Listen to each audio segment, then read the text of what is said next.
Do you think women are too picky for their own good nowadays? Yes, no? Are women too picky now? Are women too picky for their own choice with all the paradox of choice? Yeah, that's the whole reason why women are picky, because they have this illusion of choice that there's something better. What about you? Do you think women are too picky for their own good? Some women. Okay. What would, if you had to what percentage would you say? Half, less than half, majority? Where, in Miami? Like in this kind of sphere? Let's say in general in the West. I don't like to speak on things that I just feel. I like to really have some type of data. If you just want to go by my anecdotal experience, most of the women I know aren't too picky, or they're looking for the right things. They're looking for people who share their values, who they get along with, compatibility, chemistry. But I don't know what the general percentage is, and I don't get my data from chats and comments. Fantastic. What about you? Yes. They're picky. You're too picky for their own good, you think? Okay. What about you? Yeah, same.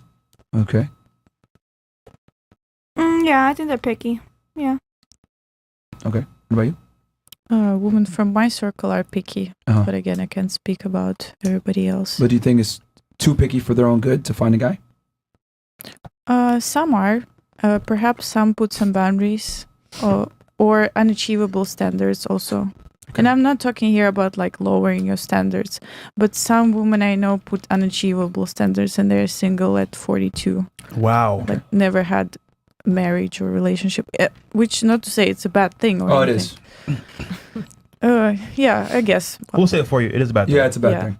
If a woman's 42 years old and she's still single and unmarried, I think she's a failure in life. But that's me. And I think most people would probably agree with that to some degree, because a woman's value is not determined by how much money she earns and her status. Do you have a family? Do you have children? Did you build a legacy to some degree? You know, no one gives a fuck about how much money a woman makes or her entrepreneurial ventures or her degrees or her education. Most men don't give a shit about that. Yeah. What about you? You think women are too picky for their own choice? Yeah, absolutely. Sorry, for their own good. Mm-hmm. Yeah? Yes. Okay. Yes. All right. I thought you were going to add something else to it. No, I was, and then it went away. What about you? Yes, I think it's good to have standards, but she said the unachievable ones, where if you're getting up there, you're 28, you're 30, and you've never had a boyfriend, you've never been in a serious relationship, you might need to lower your standards a tiny bit. Okay. What about you? Yeah, I would say definitely for sure. Okay. I'm going to give my stance on this, and I'll see I'll open it up for discussion. I think most women are too picky for their own good. I think most women don't qualify for the men that they think that they qualify for. Mm-hmm. I think most women are stupid, fat, obnoxious, and hoes, and they don't qualify for the man that they think they deserve. Most girls want a guy that's over 6 feet tall, attractive, in good shape, makes a lot of money, successful, charismatic, charming, funny, witty, nerdy at the same time, all these things. But what the hell do they bring to the table? Maybe a bunch of college debt, maybe a degree here or there, a slut, promiscuous past, and they want a guy that's in the top 1%. And I just find it funny because most women don't even deserve a guy that's average, but they want a guy that's superior in every way.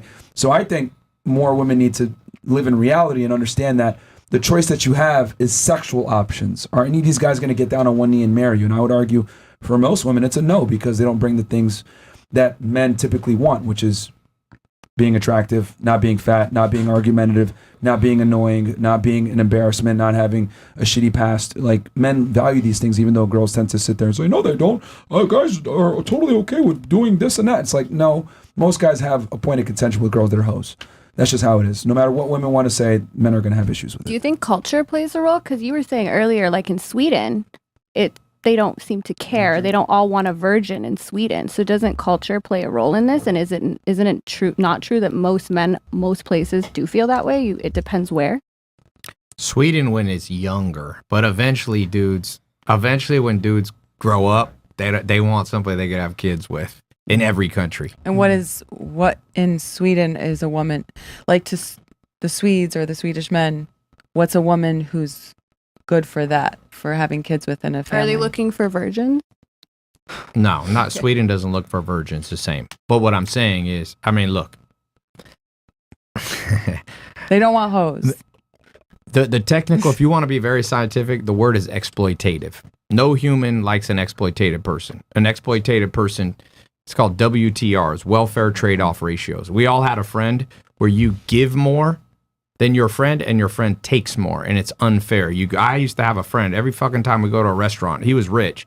He would time it so he'd go to the bathroom, whenever the bill would come out. It's all dudes who had money. We'd all pay. This motherfucker did this so many times. I was like, but that was showing his subconscious he was an exploitative person. So I cut that guy out of my life. He was a guy, by the way, that said he inherited $10 billion from his Middle Eastern dad. I told my friend, this guy's bullshit. Every time, and I remember we went to a club. It's a club across from Sushi in Hollywood.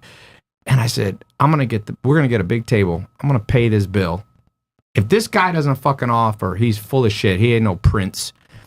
Not only did he not pay, but when we left, he asked me to order him an Uber because he said he got kicked off Uber. I said, bitch, this guy doesn't have Uber money. Wow. So that's an example of exploitative friend. He sneaks his way into your life and you give a lot and he doesn't give equal. That's WTRs. So I think any man in any country, I can only speak to the male experience, but I'm sure a woman would be the same. When you start talking about kids are look, marriage is man-made. Kids are forever. You're going to be somewhat attached to whoever you have kids with, even if you're not married, till the day you die, because it's healthy for kids. You don't want to be fighting all the time. So a man, as a man perspective, men are looking for clues. Is that woman exploitative? Is she going to take more than she gets? Am I going to get in there, have kids with her, and then she's going to do something and be out the back door? So I think there's no culture where people aren't sensitive to that.